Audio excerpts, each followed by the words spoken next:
Okay, mga ripa tips, ahong gipahilisan ang tambok. Kay magluto ko og minudo. Ang tawag sa Davao, ginagmay. Ginagmay ila dire kay ginagmay maghiwa. Pero minudo jud ni siya. Okay, yan og gipahilisan na ho ang taba para maalis yung mantika. Yehe! Sarap ng ulam namin ngayon. Panihapon na mo. Wow na wow talaga. Ayan o.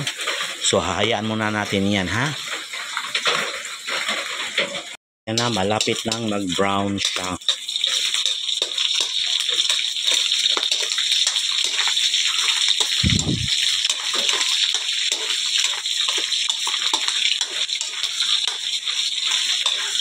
Oh. Diba? Yeah, ay mabango na siya oh. Nalapit na. Atin lang ilagay ang ahos. So, nagsusote na tayo ng garlic.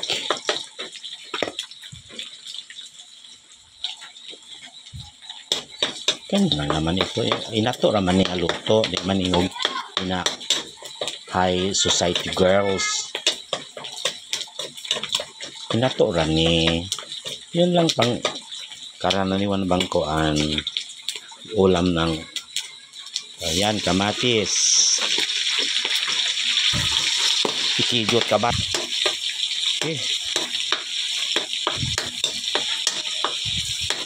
Kalagot to yung mantika. Uy, madaw tatong face up to 2024 ba ni? Yeah. Isunod natin ang Bombay. Kaya nangaway nagmantika, limbaro. Nato na lagi. Uy, Ginoo, kumamalikan yung problema ni ini.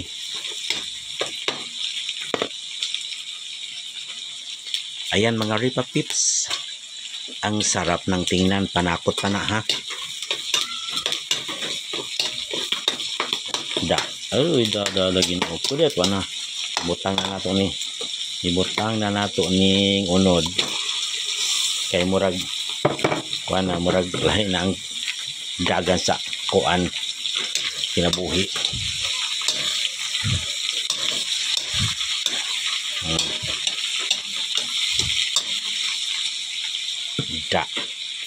Nirise.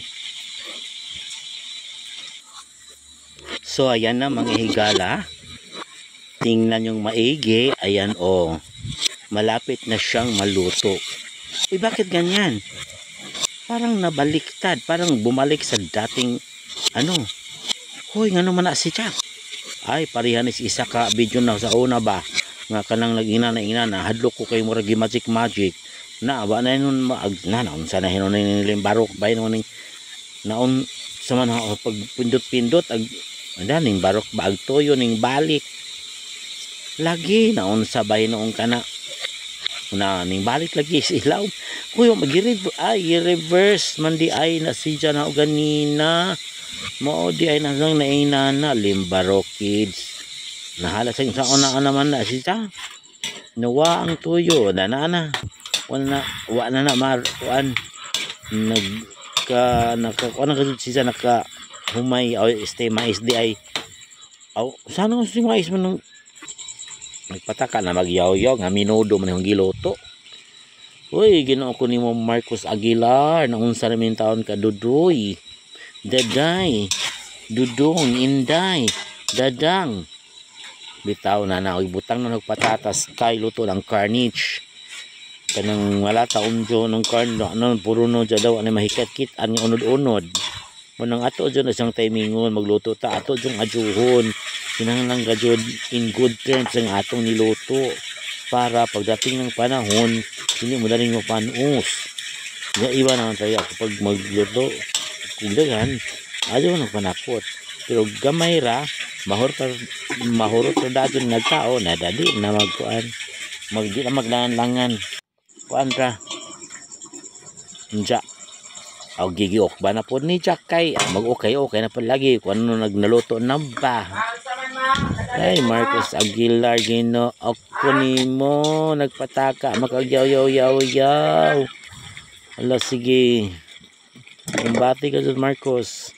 Aron lamang ka dyan, mabuhi. Daan mo lagi na, mabuhi. Mga dyan, gusto mo dyan, that is tomato sauce. Yes. Naka-solve kami kanina siguro. Maong na namin makita ang gusto naming hanapin. Oy, da. Ganyan talaga ang buhay. Mahirap lamang. At huwag kayong mag-asa na makatikim tayo ng masarap na ulam kung ganito ang buhay natin. Alay, ano naman yan? Yes, nilagyan na ketchup. Batli na sad. Ay da. Tomato sauce. Ay di, ketchup yan. Nilagyan ko ng ketchup para maiba ang lasa niya. Talagang confident ako na lalagyan ko ng ketchup dahil sa isang simpleng sagot lang naman, yung sasarap lalo siya pag lagyan ng ketchup. Yes, tomato sauce. Ketchup pala. Hindi tomato sauce. Nilagyan ko ng tomato sauce kanina. Ayan, titimplahan ko na kung masarap nga ba talaga. O, anong sabi ni Marcos? Speechless siya dahil dabing lang ito. Kolera lagi. Ay, Ginoo ko, Maria Santissima. At nilagyan ko ng hunts. Tapos na yan. Kasi lumalapot na ang aking pag-ibig sa kanya. Wow naman, nakapaghugot ng lumalapot. Ayan, another TK, Marcos Aguilar. Go. Sige na. Da. Last na naman ng mga Okada ka. Pagwagwa pa ng Marcos Aguilar. Nagpasabot na siyang okay, ayos na talaga. Pwede na kainin. Pwede na sudan. Basta ganyan lang ang giliw ng kanyang luwag. Panghuli na yan. Patapos na yan. Di ba, Marcos? Patapos na niya. So that's it. Pansit. Bye-bye mga higala.